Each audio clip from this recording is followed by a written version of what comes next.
Hi, it's Colette. Today I wanted to talk to you a little bit about grief. Um, I recently lost my dad. It's been about 2 months, and even though he had a long illness and I took care of him, I helped. It was me, my sister, my mom, my friend.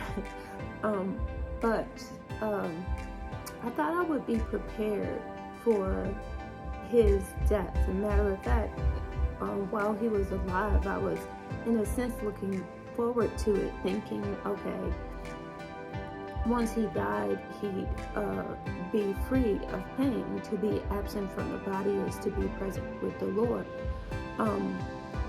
Little did I know what I was in store for. Once he passed,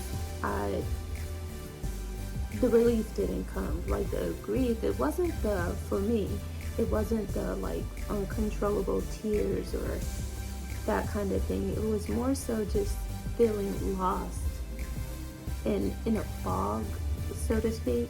And what I came to realize through talking with friends and family and my support network at school, I'm in seminary, is that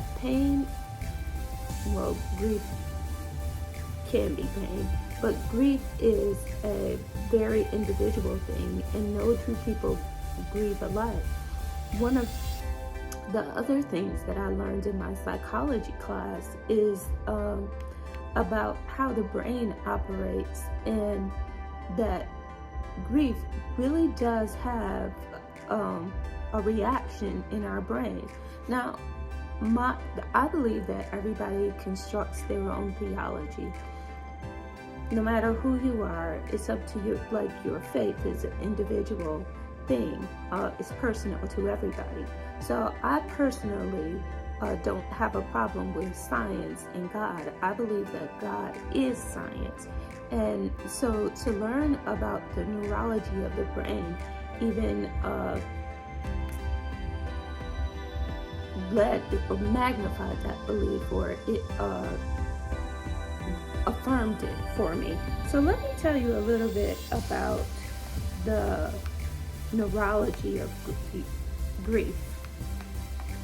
I have it pulled up here on my iPad. What in the world? If I could get the code. Come on. Okay, there it goes.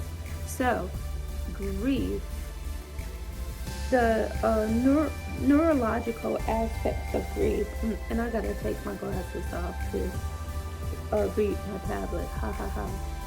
Despite grief being a universal experience, and the increased scientific attention paid to grief and bereavement in recent years, there are 5 studies that are being discussed in this article that's posted on the National Library of Medicine that show the activation of common areas among people experiencing grief that include the anterior cingulate cortex, the posterior cingulate cortex, the prefrontal cortex, the insula, and the amygdala.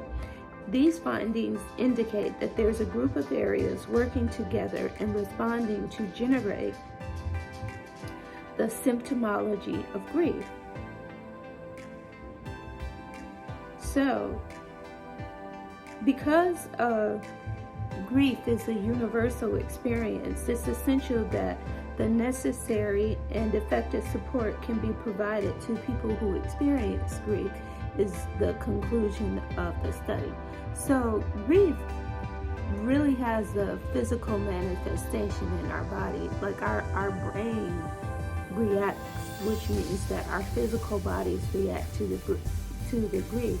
When I say I don't see a separation of God and science, I believe that God created our bodies to be the perfect machine, if you will. So when we talk about supporting those that are in grief, there's another study that I think is important that points to the reaction of people with a strong religious belief or faith life and how it impacts the brain. So the first study I found, like I said, at the National Library of Medicine, and there was a team of doctors that did 5 studies and then combined the results to come up with, okay, what's our universal, what does our brain do when we're experiencing grief? So the other study that I was interested in found that religion, or people's faith life, like believers, that their brain has the same reaction to their religious experience, prayer, meditation, praising, worship, that other people might have to sex and drugs. So, you don't need a blunt, you just need Jesus. I thought that was fascinating. So this was a study that was led by a Dr. Jeff Anderson from the University of Utah School of Medicine in Salt Lake City. And he examined the brain of 19 people with an MRI scanner, and they were 19 believers. And I'm going to post links to the research so you can see for yourself. And there's actually more research that's been done, I know, in terms of prayer and belief and how the brain reacts to that. But when the participants of this study were instructed to think about a Savior and about being with their families for eternity and about their heavenly reward, their brains and their body had a physical response. You can't convince me that God didn't know what he was doing. And these findings echo those of older studies, which found that engaging in spiritual practices raises the levels of serotonin. Remember when I talked about sex, drugs, and other pursuits like that, where that sex was similar, that religion or spirit life was similar to that, but the difference is Jesus won't lead you astray, right? Like, you could be addicted to sex and have unwanted pregnancies or relationship problems, and we don't even have to describe what drugs do or alcohol. But try Jesus. So these findings about religion and the effects that it has on the brain and the body and the mind is that it releases serotonin, which is the happiness neurotransmitter, and endorphins it also releases.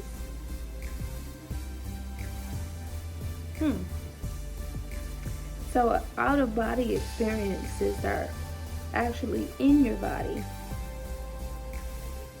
because there are some recent advances in neuroimaging techniques that allow us to understand how our brains create a spiritual or mystical experience.